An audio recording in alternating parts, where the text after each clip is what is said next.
5 is start preparation. After the study material is collected, the timetable is prepared. Now students can start preparing for the exam. Since the UPSC syllabus is lengthy, जैसे कि मैंने आपको बताया जो आपका syllabus है वो आपका लेंथी रहता है, प्लस स्टूडेंट्स को जो है अपना फोकस कर लेना चाहिए आफ्टर 12th के बाद ही कि प्रॉपरली उनका टाइम टेबल कैसे बनेगा, देन उस अकॉर्डिंग जो है उनका टाइम टेबल प्रॉपर मैनेज हो जाता है।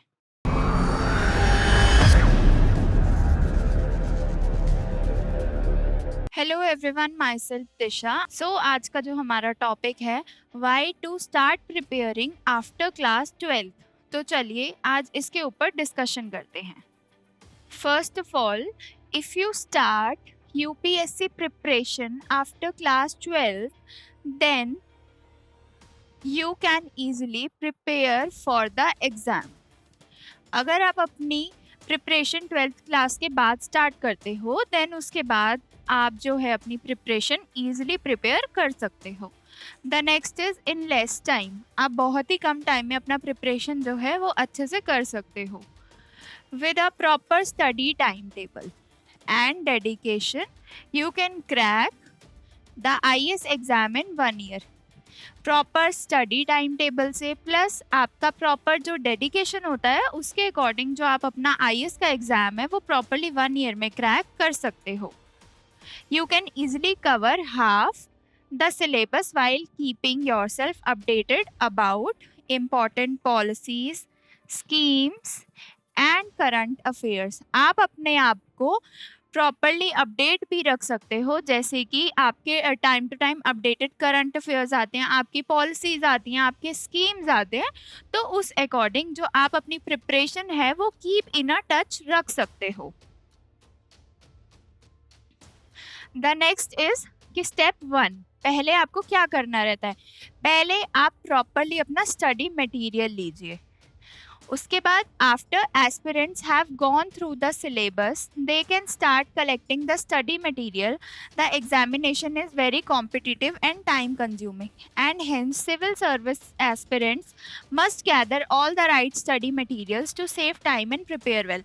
सबसे पहले स्टेप ये होता है कि आपको अपना जो collect and important study material जो रहता है वो अपना कलेक्ट करना रहता है। The next is they can collect notes from current affairs. जो आप अपने नोट्स है वो करंट अफेयर्स से भी कलेक्ट कर सकते हो, प्लस NCERT बुक से भी कर सकते हो। NCERT covers a lot of subjects like political science. जो आपकी NCERT है वो बहुत सारे आपके सब्जेक्ट्स कवर अप कर लेती हैं, जैसे कि political science, history, economics, mathematics, geography and etcetera. तो ये आपका प्रॉपर स्टेप 1 रहता है कि पहले आपको अपना जो भी आपके सब्जेक्ट्स हैं यूपीएससी के रिगार्डिंग वो आपको प्रॉपर स्टडी मटेरियल पहले कलेक्ट करना रहता है। The next step is make notes. Step 2 रहता है आपको अपने प्रॉपरली नोट्स बनाने रहते हैं। Once civil service aspirants collect all the study materials, it is better to start making notes of all the subject. अगर आप एक बार अपने सब्जेक्ट्स और नोट्स जो है वो उस अकॉर्डिंग कलेक्ट कर लेते हो, उसके बाद आपका नेक्स्ट स्टेप रहता है कि आप अपने प्रॉपरली नोट्स पहले बनाइए एंड उनके जो सब टॉपिक्स होते हैं सब टॉपिक्स पे भी आप अपने जो नोट्स हैं वो प्रिपेयर कर सकते हो। The next is making short notes in advance help in quick revision. आप अपने शॉर्ट नोट्स बना सकते हो अपनी रिविजन करने के लिए कि जो आपकी रिविजन में प्रॉपरली हेल्प करते हैं। And also saves time by skipping unimportant chapter. और ये आपका एक प्लस पॉइंट भी रहेगा कि आपका जो टाइम है वो प्रॉपरली सेव हो जाएगा, किसी भी चैप्टर को आपको स्किप नहीं करना पड़ेगा। The next step is step 3, make a time table. आपको एक प्रॉपर टाइम टेबल बनाना रहता है। सबसे पहले जब भी आप अपनी स्टडीज़ करते हैं यूपीएससी के रिगार्डिंग करिए या आप अपना नॉर्मल स्टडी क्यों नहीं करते, उसके लिए आपको एक प्रॉपर टाइम टेबल की नीड पड़ती है। The time table is very important before starting the preparation. While preparing for the UPSC civil exam, a proper routine must be set. आपको यूपीएससी की प्रिपरेशन स्टार्ट करने के लिए आपके पास एक प्रॉपर रूटीन रहनी चाहिए कि जिस टाइम टेबल में आप अपना प्रॉपरली 2 to 3 आवर्स या 3 to 4 आवर्स अपनी यूपीएससी की प्रिपरेशन को देंगे ही देंगे। अ टाइम टेबल में include how much time to devote. आपका जो एक टाइम टेबल होता है उससे आपको ये पता चल जाता है कि आपका कितना टाइम जो है आगे कंज्यूम होगा बेसिकली टू ईच सब्जेक्ट। हर सब्जेक्ट के लिए आपका कितना प्रॉपर टाइम लगेगा। The most important part that needs to be included in the time table is the break time. ऐसा नहीं है आपको अपने टाइम टेबल में कंटिन्यूसली स्टडी करते रहना है। आप अपना जो टाइम टेबल बना रहे हैं उसमें आपको 15 से 20 मिनट्स का गैप भी नेसेसरी रहना चाहिए बेसिकली, कि आप अपना पढ़ने के साथ साथ अपना ब्रेक टाइम भी एक्सप्लेन कर सकते हैं। बेसिकली अगर आप पढ़ते ही जाएंगे देन आप जो भी पढ़ रहे होंगे वो आपके माइंड से प्रॉपरली स्किप ही होता जाएगा, तो वो आपका कोई एक रूटीन बनाने का जो बेनिफिट नहीं रहेगा। सो इसकी एक बहुत ही इम्पॉर्टेंट थिंग है कि बेसिकली आपका ब्रेक टाइम का भी रूटीन रहना चाहिए। And another is good sleep also helps in increasing memory power. आपको एक गुड स्लीप की भी रिक्वायरमेंट है कि जिससे जो आपकी मेमोरी है वो शार्प होने में हेल्प करता है। So don't forget to get a good amount of sleep. तो आप कभी भी भूलिए मत कि आपको एक प्रॉपर अमाउंट ऑफ स्लीप की नीड है। बेसिकली मेगा टाइम टेबल में आपकी स्लीप प्रॉपर होनी चाहिए, आपका टाइम टेबल होना चाहिए, आपको पर्टिकुलर सब्जेक्ट्स में कितने कितने टाइम देना है उस अकॉर्डिंग आपको पूरा मैनेजेबल टाइम टेबल बनाना रहता है। The next is step 4 start preparation. After the study material is collected, the time table is prepared, now students can start preparing for the exam. Since the UPSC syllabus is lengthy, जो UPSC का syllabus होता है वो आपका lengthy होता है, इसी के साथ students must start focusing and preparing for the exams. जो स्टूडेंट्स हैं उनको अपना फोकस एंड प्रिपेयर कर देना चाहिए आफ्टर क्लास 12 के बाद अपनी स्टडीज़ पे यूपीएससी के regarding. While IAS preparation, civil service aspirants can also give other government exams after 12। IAS के प्रिपरेशन में जो दूसरे सिविल सर्वेंट्स होते हैं वो प्रॉपरली दूसरी गवर्नमेंट पोस्ट के लिए भी जो है एग्जाम्स दे सकते हैं। The step 5 is start preparation. After the study material is collected, the timetable is prepared. Now students can start preparing for the exam. Since the UPSC syllabus is lengthy, जैसे कि मैंने आपको बताया जो आपका सिलेबस है वो आपका लेंथी रहता है, प्लस स्टूडेंट्स को जो है अपना फोकस कर लेना चाहिए आफ्टर 12th के बाद ही कि प्रॉपरली उनका टाइम टेबल कैसे बनेगा, देन उस अकॉर्डिंग जो है उनका टाइम टेबल प्रॉपर मैनेज हो जाता है। आपको बेसिकली क्या करना चाहिए एंड क्या नहीं करना चाहिए यूपीएससी के प्रिपरेशन के थ्रू आउट। पहले जैसे कि डूज आपको क्या करना चाहिए, पहले आपको प्रॉपर स्टडी मटेरियल जो है गैदर करना चाहिए इम्पॉर्टेंट आपके सब्जेक्ट से रिलेटेड। देन आपको प्रॉपर नोट्स बनाने चाहिए जो भी आपके रेलेवेंट टॉपिक्स रहते हैं। प्रॉपर एक रूटीन होनी चाहिए जिसमें आपका स्लीप का रूटीन, आपका ब्रेक टाइम कितना होना चाहिए, आपको पर्टिकुलर सब्जेक्ट्स को कितना टाइम देना है, ये सारा routine. Study from PYQ question, आपको जो है अपनी स्टडी PYQ क्वेश्चंस के थ्रू भी करनी चाहिए। प्रीवियस ईयर जो क्वेश्चंस रहते हैं उनके थ्रू भी अपनी स्टडी को टच में रखना चाहिए। The next is solve mock test, जो सॉल्व्ड मॉक टेस्ट होते हैं उनकी भी प्रैक्टिस करनी चाहिए। Take out time for rest, थोड़ा टाइम आपको अपना रेस्ट के लिए भी निकालना चाहिए।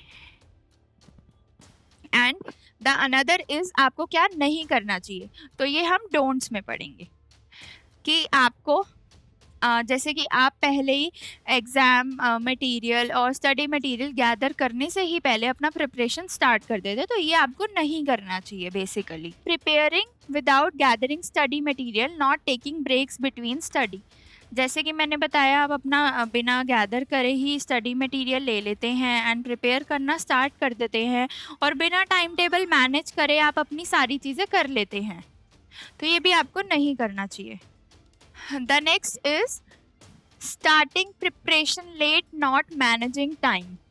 आप अपना जो प्रिपरेशन है वो लेट स्टार्ट करते हो, अपना टाइम जो है वो मैनेज नहीं कर पाते आप प्रॉपरली, तो इसी के अकॉर्डिंग आपको ये चीज़ें नहीं करनी चाहिए।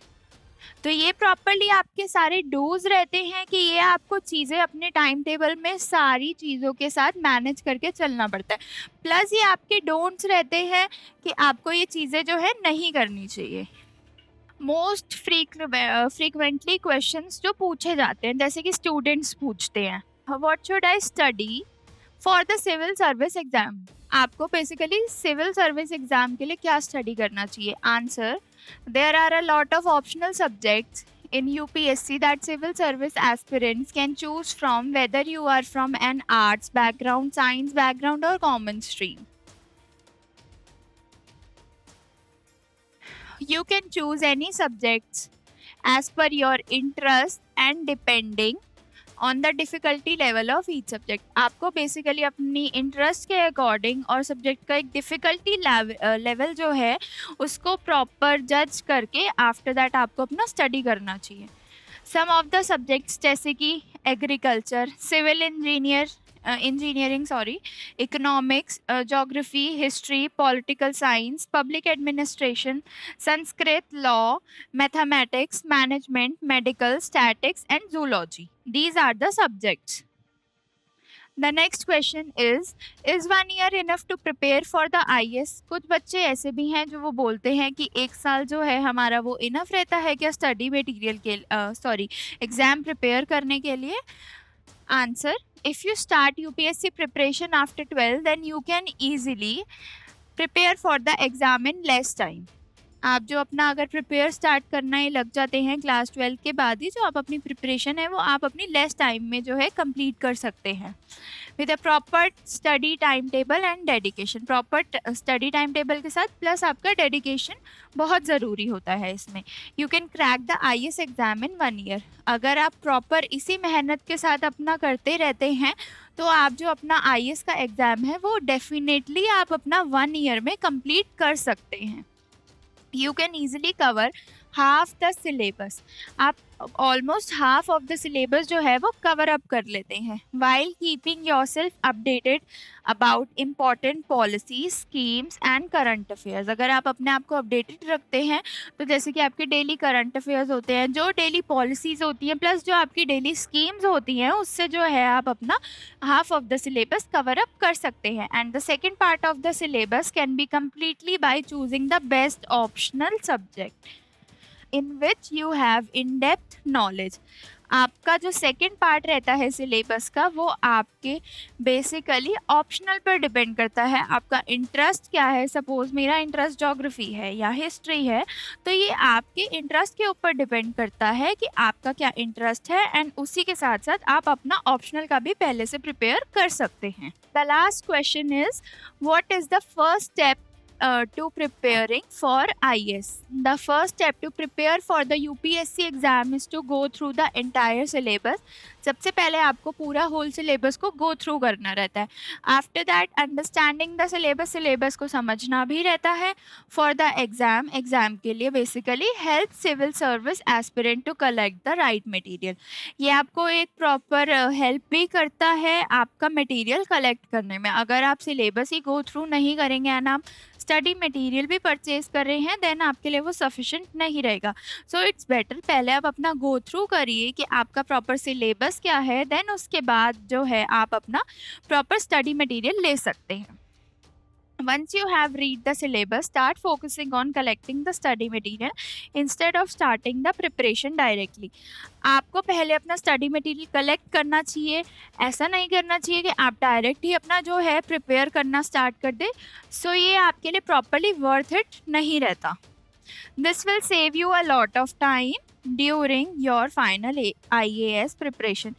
और ये सारी चीज़ें जैसे कि मैंने आपको बताई, तो ये सारी प्रिपरेशन के लिए जो है आपका टाइम बहुत ही ज़्यादा सेव होता है एंड आप अपना प्रॉपर एक राइट मैनर में अपनी प्रिपरेशन को स्टार्ट कर सकते हैं। So that's all from my side for today and thank you, have a nice day.